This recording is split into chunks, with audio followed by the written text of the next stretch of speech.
Alrighty everyone, what's going on? This is Soltfire coming at you with another Pokemon Ultra Sun and Ultra Moon Wi-Fi battle. This is going to be against somebody named Scep, like Sceptile, but without the tile. And I met him in the Killer Nachos Discord, so we decided to have a battle. We're having an OU match, if you cannot tell. I got a pretty solid looking team. He's got an interesting team, to say the least, because obviously that Metagross is not a Mega Metagross, because that's in the Uber tier. He's got the Ditto, which can be kind of tedious to work around, especially if I get Excadrill up in the sand. You know, he can come in with the Choice Scarf Ditto and outspeed my Excadrill, I think, so gotta watch out for that. And yeah, you'll see, he's got some pretty interesting and orthodox sets here, so without further ado, let's just get into the battle. Also, he's got a pretty cool looking character, to say the least. Like, he's got the little skull hat, and he's got the white hair, the white glasses, the black and white look. It's pretty cool. Anyway, we're going to start off our battle here in this kind of Illuminati arena of sorts, and he's going to lead with the Metagross. And I'm thinking this Metagross might be Choice Scarfed, so I'm immediately going to switch out of here. He's going to predict that switch, though. He's going to go into Tapu Koko, and that's actually a really good play on his part. Because, as you'll see once I bring back my nifty little Tangrowth, I gotta get the Electric Surge, you know, Electric Terrain, da, da, da, da, da, da, da.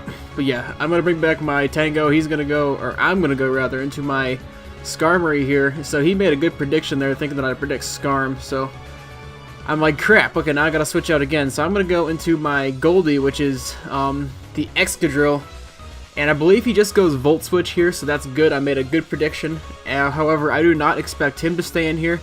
It actually surprises me, he has Volt Switch and U-Turn. Okay, that's interesting, I guess, but he's going to predict the Earthquake. Going to go into, I believe, Hydreigon here, and he's going to go, or I'm actually going to go for the Iron Head because I predicted him to switch into something else, so I am going to be able to deal over half, so that is looking pretty good for me. Now, when I said he had some unorthodox sets and some interesting stuff, this is what I meant, okay? I'm going to switch into my Clefable here, because I figure I can take anything pretty well except for like a Flash Cannon maybe. I also expected him to probably be Scarfed. But no, he actually reveals the Hydro Vortex, if you cannot tell from the dance right there. But man, I did not expect a Hydro Vortex from a Hydreigon. Like, pretty much every single time I see Hydreigon in OU, it is Choice Scarfed. Pretty much every single time. So that's what I expected. So I'm like, wow, first Volt Turn Koko and now Hydro Vortex Hydreigons. I'm like, crap. You know, after this, you know, my Clefable's pretty low. I didn't really know what to switch into here.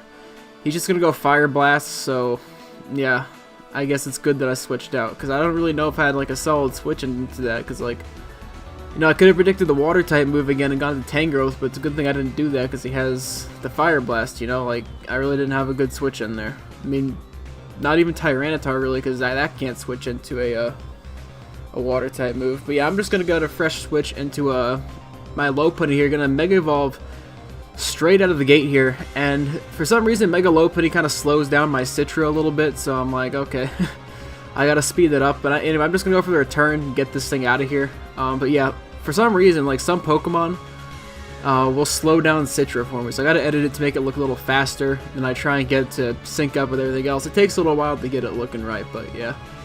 He's gonna go to Tapu Koko. I know I can't take out this thing from full, so I'm gonna switch out back into my Goldie here, and he just goes for the Brave Bird. So he's revealing that he's, I guess, a mixed set because he carries Volt Switch and the U-Turn, but he also has Brave Bird, so I'm like, okay, I am not expecting this stuff, but no, I think this is another moment where I did not expect him to actually stay in here. He's just gonna go for the U-Turn. I'm like, okay. Actually, at this point, I think he's predicting an Iron Head. I think he goes into Metagross at this part. Yeah, he goes into Metagross, so yeah, I actually went for the Earthquake here this time because the Hydreigon was dead. And I guess he's predicting an Iron Head, so if I had gone Iron Head again, this would have been a pretty good play, going into Metagross, and I'm just going to Earthquake, so it actually works out really well for me. And like I said at the beginning of the battle, I'm thinking that this is probably Choice Scarf, so I definitely do not want to stay in here, so I'm going to bring back my Goldie. I'm going to go into my Bushido this time, the Skarmory, just to see what he does. He goes for the Explosion, okay? So good thing I went into this. The explosion was kind of weird. I mean, I guess it's better than dealing with something else. Like, he could have gone for like Thunder Punch there or something in the terrain. That would have been really bad, you know, predicting the switch, but, you know.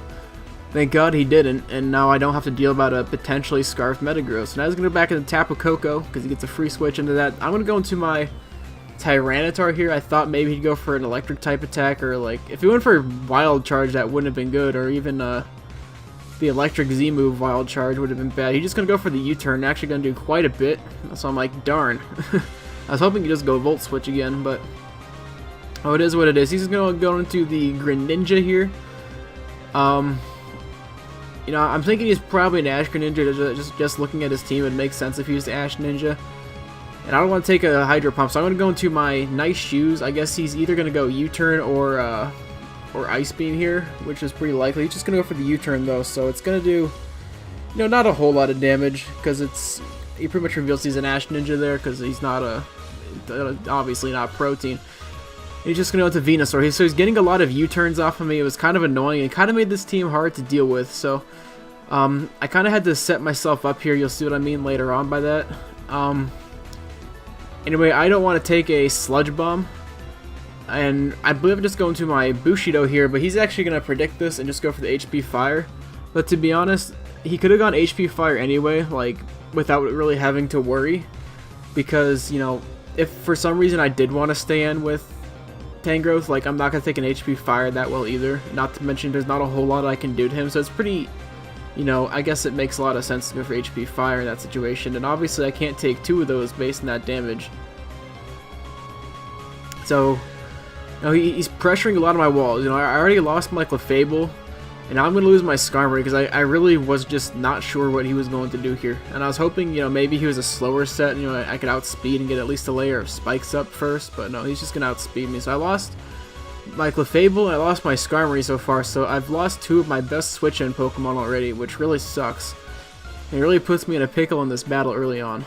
Anyway, I really have to get rid of this Venusaur, so I'm just going to go right for the Earthquake rather than going for the Swords Dance, because I'm pretty sure that Sand expires after this turn anyway.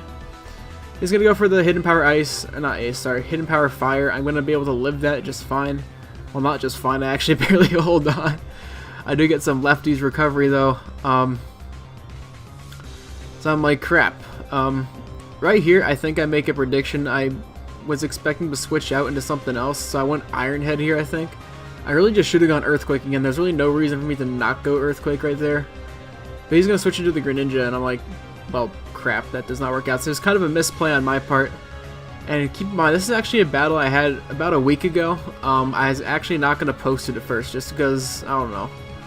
I just didn't, I guess. But I am posting it now, because I didn't really have anything else to post. You know, I got to get some more battles tonight, I guess. Anyway, he's going to go for the Dark Pulse. Luckily, I predict that. And, you know, Nice Shoes can take it fairly well, because he's Assault Vested. And now he's going to switch out again. I am thinking he goes back into the Venusaur, so I'm correct. That's not good. However, I'm going to switch out too, so I saw this coming. I'm actually just going to go right back into my Tyranitar, and I know I can live pretty much any attack this Venusaur wants to throw, because I do get the special defense boost from the Sandstorm, so I believe I can just freely go for a Choice Banded Crunch at this point, and, you know, take out the Venusaur. So I'm like, hell yeah, down goes the Venusaur after this crunch, and that's one big wall on his part that he doesn't have he doesn't have anymore, so he can't switch into that against any of my Mons anymore, so that works out really, really well for me.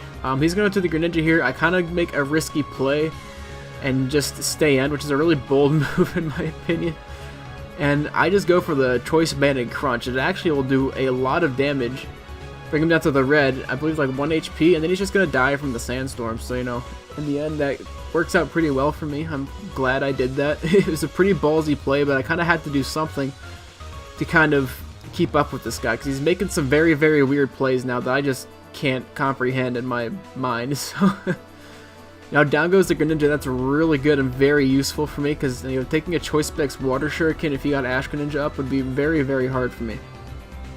Anyway, I'm just going to let him kill my Tyranitar here, and he's going to go back. I believe he goes into Ditto here. So yeah, he goes into Ditto, and this is the part where Ditto is going to be kind of tedious to deal with. So I go into my Tangrowth, because I do not want him to copy, or or I don't want it to turn into an Excadrill, because that would be really bad at this point in the battle. So I just stay here. I was going for the knockoff, seeing if he would stay in for some reason, because I know that thing is Choice Scarfed. All Dittos are Choice Scarfed, okay? I wanted to get rid of the thing's Choice Scarf, because if it doesn't have a Choice Scarf, it instantly becomes a lot less scarier. So predicting a Brave Bird here, I just go back into my Goldie, because I figure I don't really need it anymore, because everything he has, the Coco and the Ditto, once it gets a Choice Scarf, will be faster than me. So yeah, I pretty much just use this thing as death fodder, and it actually pays off big time. And this is where the battle really actually already started to get interesting a few turns ago, but this is like the climax of the battle, right here, the most interesting part. So I'm going to go into my Lopunny, right? Now, I'm taking a gamble here. He could have gone into the Ditto predicting the Fake Out. Luckily, he did not do that, because if he did, this would have been a much different battle. So luckily, I am able to get the Fake Out on him, and in turn, kill him with a return. No pun intended, I did not mean to just say that, but that was funny. Anyway, so now comes the Ditto, so I gotta figure out how to play around this. I have Lopunny and I have Tangrowth, so how do I deal with this thing, right? How do I deal with this thing? So I decide I need to get rid of the Choice Scarf. So to do that, I have to hopefully live 2 high jump kicks now, or even hope that one of these high jump kicks misses. So I go into my Tangrowth. He is going to connect on the first high jump kick, okay? And look at this damage, because I am at full. I do live with a little over half HP. So, assuming he doesn't get the highest of rolls or a crit, I will be able to get the knockoff on this Lopunny. Knock off his Choice Scarf. So that way, once Nice Shoes here dies, I can come in with my own Lopunny and kill him with a high jump kick of my own. So, he is going to go. He's going to connect all 3 high jump kicks. It is going to kill me, obviously. And I'm going to go back into my own Lopunny. And like I said earlier, like Lopunny, whenever it's on the field, like my Citrus slows down a lot for some reason. So if this looks a little too slow or a little too fast, like I don't know. I think it looks a little too slow, to be honest, but too late now. So I'm going to go for my high jump kick. It is going to kill him. I do outspeed because I knocked off the Choice Scarf. And that will be a 1-0 victory in my favor. So,